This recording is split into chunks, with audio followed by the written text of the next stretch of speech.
안녕하세요. 저는 네이버에서 강사모 공식 카페라는 커뮤니티를 운영하고 있고요. 외부에는 이제 강사모 최강선 박사를 많이 알려줬습니다. 현재 가평에서 국제 반려동물 교육 문화원을 운영하고 있고, 현재 호산나대학교에서 발달 장애인들 대상으로 해서 애견 케어과 교수로 활동하고 있습니다. 이제 저는 이제 책을 제가 한 5권 정도 써왔고, 그리고 오랜 시간 이 분야를 연구했던 이유도 뭐냐면 개를 너무 좋아해서 아주 꼬맹이들 시절부터 애견센터에 가서 일하고, 또 뭐 도구수도 다니고 전람회도 다니고 뭐 박람회도 다니고 사업도 하고 막 할게 했어요. 그러다 보니까 이제 개에 대해서 더 많이 볼 수 있게 되고 또 많이 만질 수 있게 되고 많이 했는데, 돌이켜보면서 이 산업의 구조나 이 문화를 봤을 때는 이제 저도 마흔 중반을 넘어선 나이가 되다 보니까 느껴지는 건 뭐냐면, 생명을 존중하는 이야기를 들은 적이 없구나라는 생각을 했어요. 그래서 제가 맨 마지막으로 완성한 책이 반려견 바이블리아 책인데, 이 책에 태어나면서 죽을 때까지 페노스까지의 모든 라이프 사이클들을 다 정리했고 보니까, 그 시작에서 강아지를 얼마만큼 사랑해야 되고 얼마만큼 어, 존중해야 되고 얼마만큼 아껴줘야 되고, 얘가 살 수 있는 기간은 10년에서 15년밖에 안 되기 때문에 이 라이프 사이클에서 나는 얘한테 도대체 어떤 시기에 어떤 것들을 해줘야 되냐라는 것들을 하는 거죠. 그러니까 기본적인 소양에 대한 부분들이 여기서 생기는 거고, 강아지가 가지고 있는 나이가 3세에서 5세 지능이란 말이죠. 3세에서 5세 지능은 굉장히 어린 아이와 같은 지능. 그러면 어린 아이를 잘 가르치기 위해서는 어떻게 알아요? 부모가 노력을 해야 되는 거죠. 부모가 더 많이 알아야 되고, 부모가 더 많은 고민해야 되고, 부모가 더 많은 감정을 느껴야 되고, 그래서 아이가 잘 클 수 있도록 이끌어주는 그런 부분들의 소양이 있어야 되고, 생명 존중에 대한 명확한 철학이 정의되고 나서 그 모든 단계에 대한 것들이 이루어져야 되는데, 아직까지 우리나라에서는 강아지를 키우는 거에 있어가지고 기본적인 어떤 소양에 대한 준비 없이 키우는 그런 문제점이 있어서, 저도 반려견 바이블이라는 책을 쓰고 또 그것을 알리는 게 어떻게 보면 저의 인생에서 반성문 같은 거예요. 나는 생명 존중에 대한 걸 배우지 못했지만 다음 세대들한테는 이런 기본 소양의 생명 존중도 배우고, 그리고 이 반려동물을 어떻게 키워야 되는지를 알려주는 그런 가이드 역할에 대한 것을 필요하다고 느껴서 그렇게 노력해 왔습니다.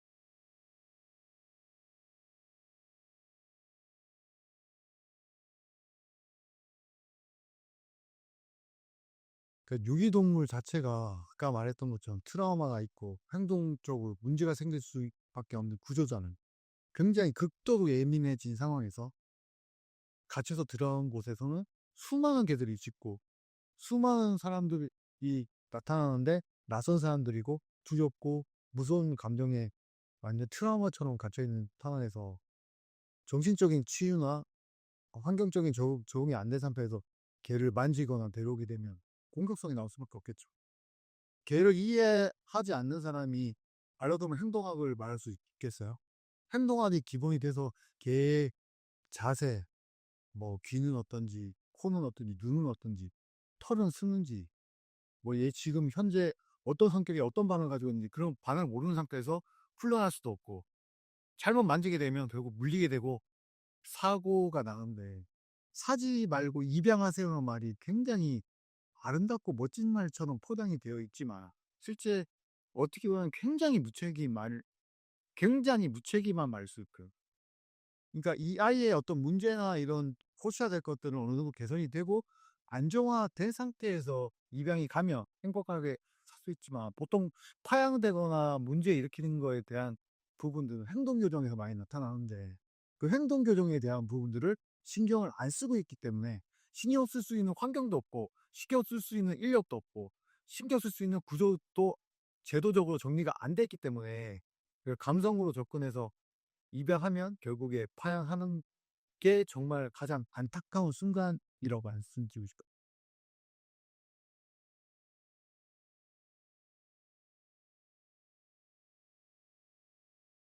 보호자들이 어느 정도 아까 말씀드린 것처럼 기본적인 소양을 준비를 해서 입양을 갈 수 있게끔 교육이라든지 뭐 기본적인 걸 알려준다든지, 그리고 그 사람에 대한 특성이나 집의 환경, 그리고 누가 강아지를 관리할 건지, 그 가족 구성은 어떻게 되는지, 그리고 그 이 유기견이나 이 반려견을 맞이하기 위해서 어떠한 준비들을 해 왔는지, 이런 것들을 기본적으로 체킹을 해서 저는 좀 어느 정도 뭐 약간 인증을 좀 받은 사람들만 개를 키우면 좋겠다라는 그런 생각을 해봅니다. 근데 지금 우리나라는 그 인증 안 하고 그냥 키우겠다 그러면 얼씨구나 하고 뭐 지원해 줄게 이렇게 보내봅니다. 근데 막상 생각했던 것보다 키워보니까 내가 너무 무지하니까 이제 제대로 못 키우는 상황이 반복되다 보니까 결국에는 입양은 갔는데 동물 등록도 안 되고 그냥 파양되는 그런 게 반복되고 있어. 이게 반려견을 입양해서 키운다는 거는 생명을 다루는 인식부터 시작을 해야 되는데, 이 반려견 바이블이라는 책에서도 가장 첫 시작을 생명 존중에 대한 메시지로 시작을 했고, 그 생명 존중이 결국 하나의 생명이 태어나서 죽을 때까지의 희노애락에 대한 감정을 느끼고, 그 희노애락에 대한 감정을 느끼고 나서 떠났을 때 느끼는 슬픔의 마음이 여운으로 남는 거잖아요. 그러면 그런 후회가 없는 삶들을 살기 위한 노력들이 분명히 필요할 거고, 그 관점에서 그런 소양에 대한 부분들이 숙지가 되면 그런 기본적인 라이프 사이클에 대한 부분들이 명확해지기 때문에 내가 이 시기에 어떤 것들을 알려줘야지 내 강아지가 잘 성장할 수 있을까? 그리고 나는 이런 성장으로 인해서 얼마만큼 같이 행복할까? 그래서 제가 아주 이제 무지했을 때, 아주 꼬맹이 때 강아지에 대해서 안 배웠을 때 강아지에 키웠던 모습에서 후회한 게 너무 많거든요. 그래서 제가 어떻게 보면 지금 빅데이터라고 하는 반려동물 산업과 미래, 그리고 반려동물 행동화, 반려견 바이블에 이르기까지 또 펜옵스체까지 이 모든 최대에 있는 그런 단계들을 거친 게 어떻게 보면 약간 인생의 그런 약간 후회처럼 느껴지고, 그 후회 속에서 느껴지는 그런 감정들을 이제 정리해 놓은 게 반려견 바이블인데, 그 반려견 바이블을 통해서 이 반려견에 대한 라이프 사이클을 이해함으로 인해서 책임감을 가져야 되는 게 결국에 반복되는 거지만, 소양에 대한 부분들이 준비되어야지 반려견에 대한 책임 의식이 있는 그런 삶들을 함께 살아갈 수 있다는 말씀이있대.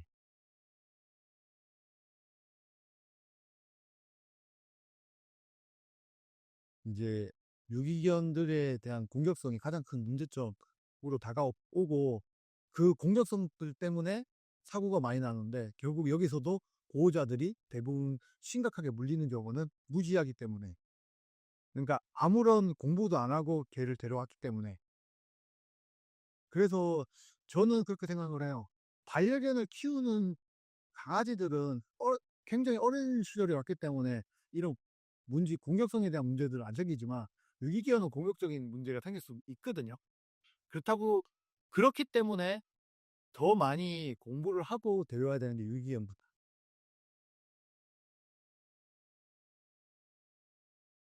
일단 제가 봤을 때는 이 생명 존중에 대한 교육이 가장 먼저 선행이 돼야 되고, 그리고 사전, 사후, 펜노스까지 있는 이 전체적 라이프 사이클에 있는 내용들이 다 들어가야 돼요. 그래서 그 아이가 있으면 유아가 지나고 그다음에 청소년기가 되고 그리고 성인이 되고 이런 과정들이 있는 것처럼, 유경기 청소년이 되는 시기, 그리고 미성견 성견되는 이 라이프 사이클에 맞춘 시기에 어떤 것들을 해야 되는 것들을 정확하게 알려주고 가이드주고 교육시켜 줄 수 있는 제도적 기반이나 그런 커리큘럼들이 나와야 되고, 그래서 이 성견이 된 강아지들 입양했을 때는 이 성견 시기에 맞는 어떤 문제점들이 있을 때 어떻게 해야 되는지, 이런 것들을 조금 교육화시키고 제도화시켜서 또 고민해야 될 필요가 있습니다. 반려견 바이블은 제가 막 중반이 올 때까지 개를 진짜 많이 키웠고요. 그리고 어렸을 때부터 너무 많이 봤고, 우리나라는 개 식용이 있는 문화고, 또 개에 대한 거를 애완의 문화, 애견의 문화, 장난감처럼 생각하는 문화가 뼛속 깊이 자리 잡게 만드는 그런 구조 속에서 저도 잘못 배워가지고 성명을 하다 보니까 그런 부분들이 인생을 걸어오면서 너무나 괴로웠고, 그리고 제가 2004년도에 이렇게 강사무라는 커뮤니티를 발견해서 커뮤니티 활동을 열심히 했어요. 그래서 10년 만에 그 카페가 100만 명이 되는, 근데 그 100만 명이 되는 카페에 강아지 사진이 올라온 게 너무 좋아서 매일매일 접속하고 했었는데, 거기에 애완에 대한 문화, 애견에 대한 문화가 있었는데, 그 뼛속에 들어있는 그 100만 명이 모인 구조가 강아지 공장이라는 문제를 낳고 있다는 것을 나중에 발견을 했어요. 근데 그게 너무 괴로웠던 거고, 나처럼 너무 괴롭은 걸 경험하지 않았으면 좋겠다는 다음 세대를 향한 마음이 컸고, 제 책은 결국에 생명 존중에 대한 마음이 없이 개를 키웠던 제 인생에 대한 반성이고, 그리고 그렇게 무지한 상태에서 생명 존중 없이 개를 키우다 보니까 개가 이제 결국에 행복하지 않았구나.